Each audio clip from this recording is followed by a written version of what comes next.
नमस्कार। प्रादेशिक समाचार के साथ मैं मुग्धा तिवारी। पहले मुख्य समाचार। चक्रवाती तूफान यास का झारखंड में व्यापक असर, विभिन्न हिस्सों में रुक रुक कर हो रही बारिश से सामान्य जनजीवन प्रभावित।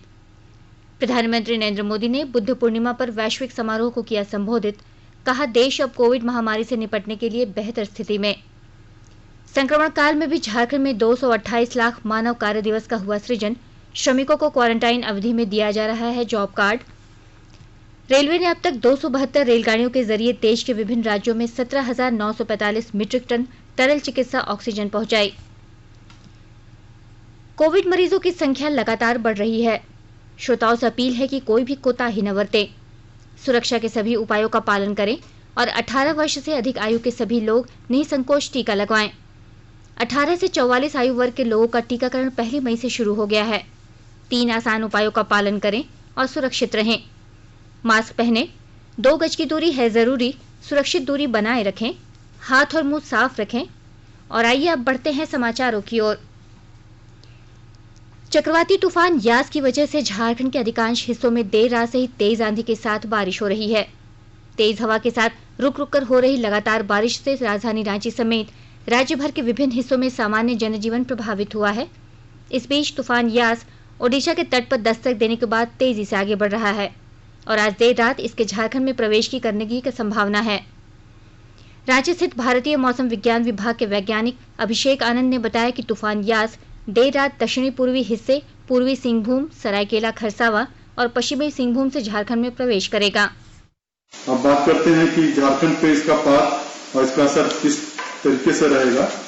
तो ये जो सिस्टम यास है, इसके झारखंड के जो ट्राई जंक्शन वाले साउथ ईस्ट के जिले हैं, जमशेदपुर, सरायकेला खरसावां और वेस्ट सिंहभूम, ये जो 3 जिले हैं, पूर्वी, पश्चिमी और सरायकेला खरसावां, उनके ट्रांजैक्शन के पास में से ये झारखंड में घुसेगा और ये आज देर रात में इसके झारखंड में एंटर करने की संभावना है।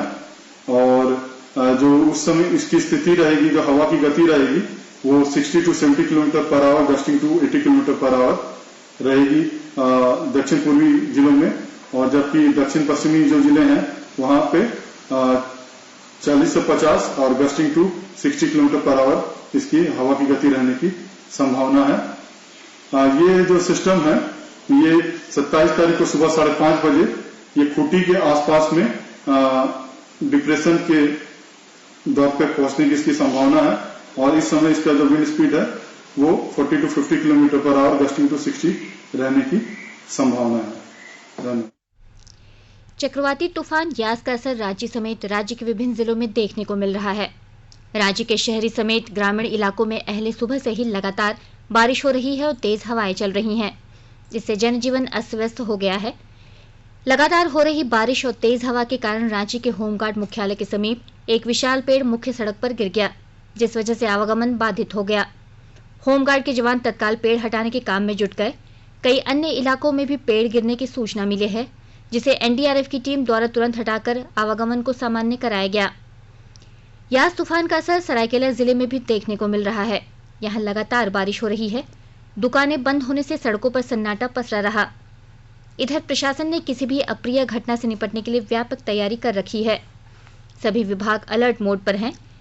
बिजली विभाग की टीम तूफानी बारिश में भी अपना काम करती दिख रही है। पश्चिमी सिंहभूम जिले में चक्रवाती तूफान यास के प्रभाव को देखते हुए जिला प्रशासन ने कई एहतियाती कदम उठाए हैं। इसके तहत ओडिशा से सटे कुमारडुंगी, तातनगर, मंझारी के साथ साथ चाईबासा और चक्रधरपुर प्रखंडों में भी हाई अलर्ट किया गया है। जिले के उपायुक्त अनन्य मित्तल ने बताया कि सर्वाधिक संभावित प्रभावित इलाकों में एनडीआरएफ की एक टीम भी तैनात कर दी गई है। पूर्वी सिंहभूम जिले में यास तूफान का व्यापक असर दिख रहा है। चाकुलिया, जुगसलाई सहित कुछ क्षेत्रों में कई पेड़ों के गिरने की सूचना है। हालांकि इससे कोई बड़ी क्षति नहीं हुई है। मानगो नगर निगम एवं जमशेदपुर अधिसूचित क्षेत्र के पदाधिकारी विभिन्न गांवों और बस्तियों में जाकर कच्चे मकान में रहने वाले लोगों से सुरक्षित स्थानों पर जाने की अपील कर रहे हैं। कई लोगों ने प्रशासन द्वारा बनाए गए शेल्टर में स्थान ग्रहण कर लिया है। राज्य के अन्य कई जिलों में भी तूफान की वजह से बारिश हो रही है। तूफान यास के मद्देनजर पश्चिमी सिंहभूम जिले में भी व्यापक तैयारियां की गई हैं।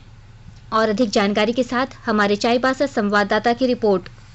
पश्चिमी सिंहभूम जिले में चक्रवाती तूफान यास के प्रभाव को देखते हुए जिला प्रशासन ने हाई अलर्ट घोषित किया है।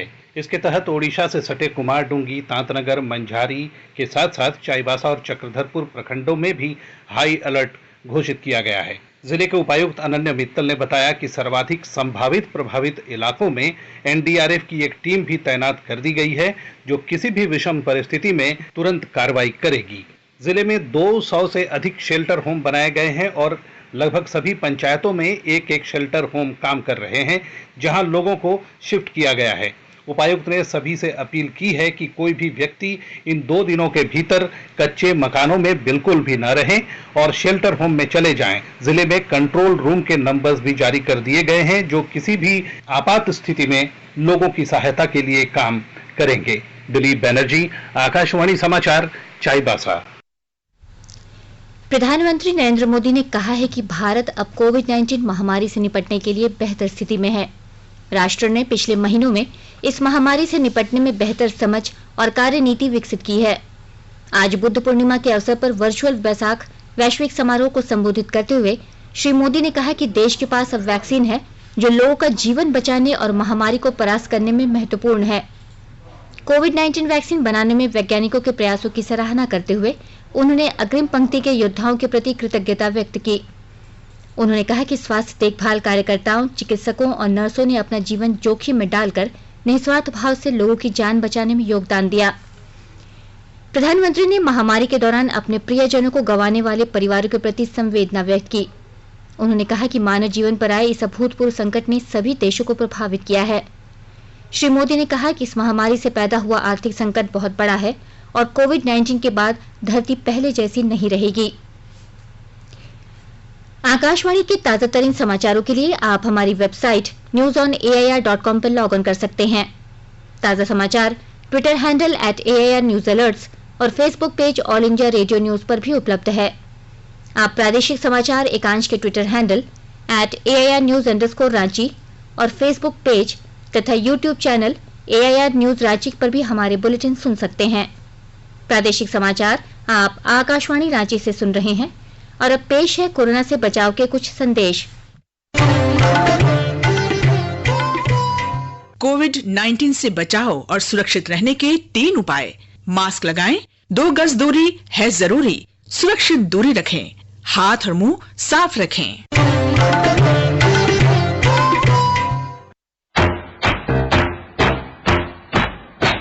चलो मिलकर एक शुरुआत करें, चलो एक फैसला आज करें। मास्क नहीं तो टोकेंगे, कोरोना को रोकेंगे। चलो एक वादा करते हैं, चलो कुछ वादा करते हैं।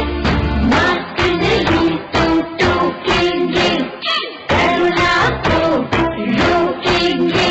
भारत सरकार द्वारा जनहित में जारी। वैश्विक महामारी कोविड-19 के मद्देनजर जीविका भी जीवन भी के मंत्र के साथ राज्य सरकार आगे बढ़ रही है। इसी के तहत ग्रामीण अर्थव्यवस्था को सुदृढ़ करने तथा ग्रामीणों को रोजगार उपलब्ध कराने की पहल की गई है। इस कार्य में मनरेगा योजना अहम रोल निभा रही है। मुख्यमंत्री के निर्देश पर राज्य में वापस आने वाले प्रवासी श्रमिकों को उनके क्वारंटाइन अवधि के दौरान ही जॉब कार्ड उपलब्ध कराया जा रहा है। चालू वित्तीय वर्ष में अब तक कुल 13,80,000 मजदूरों को मनरेगा के तहत रोजगार उपलब्ध कराया गया है तथा 228 लाख मानव कार्य दिवस सृजित किए गए हैं। झारखंड में कोरोना वायरस के संक्रमित में लगातार कमी आ रही है।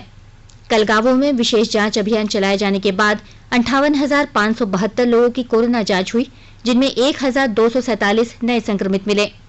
कल राज्य के महज 3 जिले में ही 100 से अधिक संक्रमित मिले। रांची में सबसे अधिक 237 नए मरीज मिले। इसके बाद पूर्वी सिंहभूम में 108 तथा हजारीबाग में 103 नए मरीज मिले। कोरोना की दूसरी लहर में पलामू में ऑक्सीजन की कमी को दूर करने में प्रशासन के साथ एक युवक गुरुबीर सिंह तत्पर दिख रहा है। एक रिपोर्ट। कोरोना काल में जहां लोग अपनी जान बचाने में लगे हैं, वहीं एक युवक गुरुबीर सिंह ने अपनी सेवा भावना से पलामू वासियों का दिल जीत लिया है। जिले में इस युवक की पहचान ऑक्सीजन मैन के रूप में बन गई है। 21 वर्षीय सिख युवक कोरोना के इस ऑक्सीजन संकट वाले पीरियड में निःशुल्क ऑक्सीजन सिलेंडर की मदद कर रहा है। अब तक तकरीबन 300 जंबो सिलेंडर ये वितरित कर चुका है। कोरोना के प्रथम चरण में इस युवक ने प्रशासन के साथ मिलकर प्रवासी मजदूरों के लिए भोजन की व्यवस्था भी की थी। हमने सिख सेवादार गुरबीर सिंह से जब पूछा तो उनका जवाब था, कोरोना का जो ये सेकंड फेज आया है सर, इसमें लोग खाने पीने को लेकर ज्यादा परेशान नहीं हुए। लोग परेशान हुए हॉस्पिटल्स में बेड की कमी की वजह से, ऑक्सीजन की कमी की वजह से, रेगुलेटर की कमी की वजह से, ऑक्सीमीटर्स की कमी की वजह से। इन कमियों को देखते हुए मेरे पिताजी सर सतबीर सिंह जी ने ऑक्सीजन की व्यवस्था करने को कहा और हमने रांची से बड़े बड़े जंबो टैंक्स मंगवाए, जिससे यहाँ पर ऑक्सीजन रिफिल करके होम आइसोलेशन वालों को दिया गया। लेकिन जो लोग होम आइसोलेशन में थे उन लोगों को ऑक्सीजन नहीं मिल पा रहा था। तो इस ऑक्सीजन की कमी को दूर करने में अहम रोल रहा है मनोज सिंह जी का, पार्वती एंटरप्राइजेज का, जिन्होंने हमें ऑफिशियली अपनी दुकान की चालान काट के हमें रांची से ऑक्सीजन उपलब्ध कराया। और मनोज सिंह जी ने भी ऑक्सीजन जो भी उपलब्ध कराया, 1 रुपया चार्ज अभी तक नहीं लिया। उन्होंने भी फ्री सेवा दी। और बिक्कू तिवारी जी, कुणाल कुमार जी और मैं, हम तीनों ने दिन रात मिलके ऑक्सीजन रिफिल करके लोगों को जरूरतमंद जिसको जरूरत था उनको उपलब्ध कराया। अब इनकी सेवा से प्रेरित होकर अन्य लोग भी सामने आ रहे हैं। जसप्रीत सिंह, आकाशवाणी समाचार, पलामू। भारत में अब तक 20 करोड़ 6 लाख कोविड टीके लगाए गए हैं। स्वास्थ्य और परिवार कल्याण मंत्रालय ने कहा है कि कल 20,39,000 टीके लगाए गए। कोविड-19 टीकाकरण का तीसरा चरण इस महीने की 1 तारीख से शुरू हुआ था। केंद्र सरकार ने देश भर में टीकाकरण की गति तेज करने की आवश्यकता पर जोर दिया है।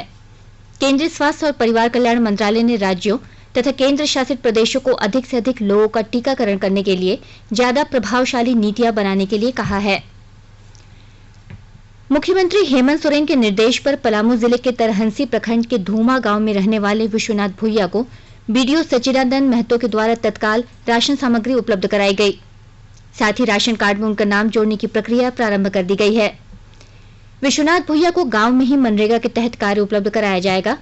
इसके अलावा अन्य विभिन्न सरकारी योजनाओं का लाभ भी विश्वनाथ भुइया को दिया जाएगा। रेलवे ने अब तक 272 ऑक्सीजन एक्सप्रेस रेलगाड़ियों के जरिए देश के विभिन्न राज्यों में 1080 से अधिक टैंकरों में 17,945 मीट्रिक टन तरल चिकित्सा ऑक्सीजन पहुंचाई है। रेल मंत्रालय ने बताया कि चक्रवात प्रभावित पूर्वी राज्यों से कल देर रात 12 ऑक्सीजन एक्सप्रेस गाड़ियां 969 मीट्रिक टन चिकित्सा ऑक्सीजन लेकर देश के विभिन्न हिस्सों को रवाना हुई। इन 12 ऑक्सीजन एक्सप्रेस गाड़ियों में से 3 तमिलनाडु, 4 आंध्र प्रदेश और एक ऑक्सीजन एक्सप्रेस दिल्ली, मध्य प्रदेश, उत्तर प्रदेश, असम और केरल भेजी गई हैं। ऑक्सीजन एक्सप्रेस रेलगाड़ियों के माध्यम से 15 राज्यों को तरल चिकित्सा ऑक्सीजन पहुंचाई गई है। और अब संक्षिप्त खबरें। झारखंड में स्वास्थ्य सुरक्षा सप्ताह के मद्देनजर राज्य के अंदर और बाहर बसों का परिचालन नहीं होगा। बसों के परिचालन पर पूर्ण रूप से 3 जून सुबह 6 बजे तक प्रतिबंध रहेगा। पश्चिमी सिंहभूम जिला पुलिस ने प्रतिबंधित उग्रवादी संगठन पीएलएफआई के 4 सक्रिय सदस्यों को गिरफ्तार किया है। गिरफ्तार किए गए उग्रवादियों के पास से वायरलेस सेट और मोटरसाइकिल भी बरामद किए गए हैं। दुमका जिले के जरमुंडी थाना क्षेत्र अंतर्गत दुमका देवघर मुख्य मार्ग पर जमुआ गांव के पास आज एक ट्रक और मोटरसाइकिल में सीधी टक्कर में एक युवक की मौत हो गई, जबकि 2 लोग गंभीर रूप से घायल हो गए। अंत में मुख्य समाचार एक बार फिर। चक्रवाती तूफान यास का झारखंड में व्यापक असर, विभिन्न हिस्सों में रुक रुक कर हो रही बारिश से सामान्य जनजीवन प्रभावित। प्रधानमंत्री नरेंद्र मोदी ने बुद्ध पूर्णिमा पर वैश्विक समारोह को किया संबोधित, कहा देश अब कोविड महामारी से निपटने के लिए बेहतर स्थिति में। संक्रमण काल में भी झारखंड में 228 लाख मानव कार्य दिवस का हुआ सृजन, श्रमिकों को क्वारंटाइन अवधि में दिया जा रहा है जॉब कार्ड। रेलवे ने अब तक 272 रेलगाड़ियों के जरिए देश के विभिन्न राज्यों में 17,945 मीट्रिक टन तरल चिकित्सा ऑक्सीजन पहुंचाई। इसके साथ ही आकाशवाणी रांची से प्रादेशिक समाचार का ये बुलेटिन समाप्त हुआ। नमस्कार। घर में रहिए, सुरक्षित रहिए और सुनते रहिए आकाशवाणी।